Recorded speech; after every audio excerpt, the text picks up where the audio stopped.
Hey guys, it's Flip, and today I'm going to show you how to remove and then reinstall an Ego string trimmer head.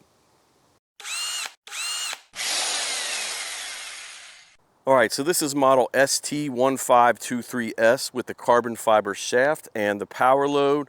So first of all, what are some reasons you might want to take off the head? First of all, any type of string loading issues probably means you have some dirt or debris jammed up in here and it needs to be cleaned out.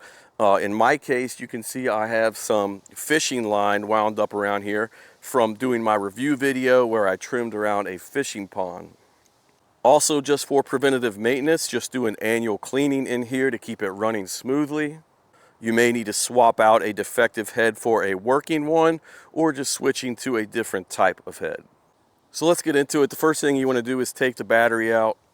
Then we're going to press the release tab right here on each side with your finger or a thumb. If you can't get it, you can use a flathead screwdriver and push on it. And then we'll remove that lower cover assembly off the trimmer head just by pulling it straight out. So I like to do them just one at a time with my thumb. Then just pull it straight out like that. If you have trimmer line in here, this is where you would want to pull that out and unravel that from your spool base. I was between trimming, so I didn't have any line in here. Next, we have to get this nut off that is holding on this spool base, and there's a couple different ways you can do this. First of all, you need a 1/2 inch socket, and you can just do this with a socket wrench and hold that with a gloved hand. If you can't hold that firmly enough, you may need to use a strap wrench. And if you don't know what a strap wrench is, I'll put a link below the video if you want to see what that is. Or the easiest way is you can just use an impact wrench.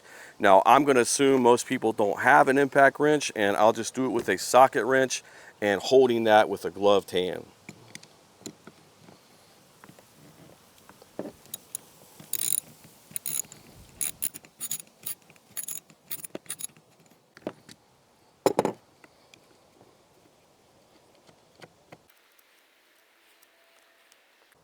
So here's that nut we took off, and it looks like it either has a little blue Loctite in there or maybe a nylon insert. So that's what holds it on there pretty good.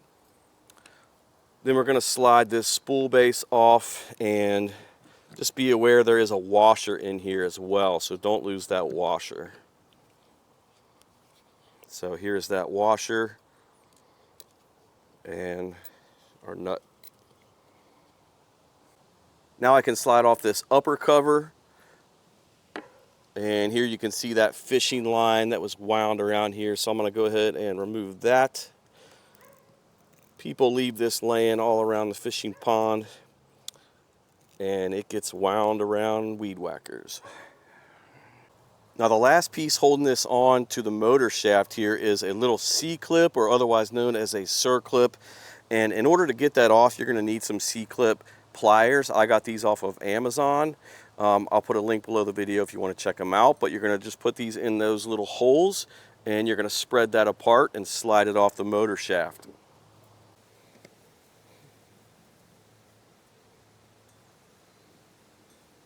Just going to spread it apart like that. Slide it off. Be careful not to let that go flying. Then you can take off this last piece here, and you can see I've even got a little more fishing line in here. So I'm gonna go ahead and get that out. And this is the time where if you've got a bunch of dirt or debris built up in here, now would be the time to clean that.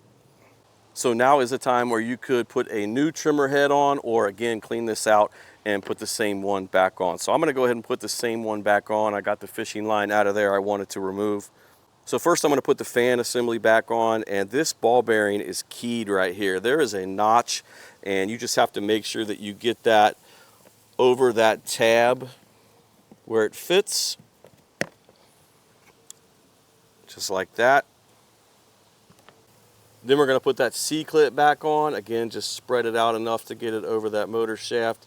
And there's a groove under here. You just want to make sure that slides into that groove, just like that. Don't want to spread it out too much to stretch it out, just enough to get it over there. Then we're going to put the upper cover back on. You just have to make sure to line up these teeth, just like that. Then we're going to put the spool assembly back on. Now this shaft has 2 flat sides on it, so you just want to line up that hole the correct way and put that back on. Then we're going to put our washer back on. And then our nut.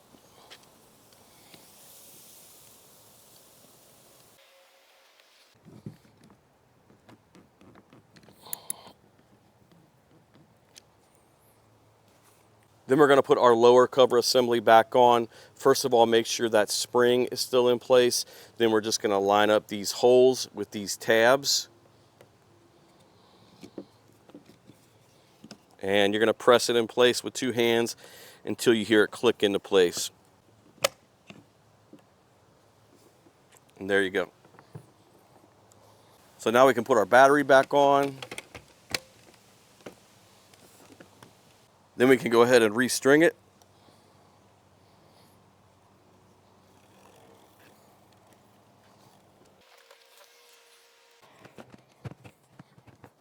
Then use the power load and load it back up.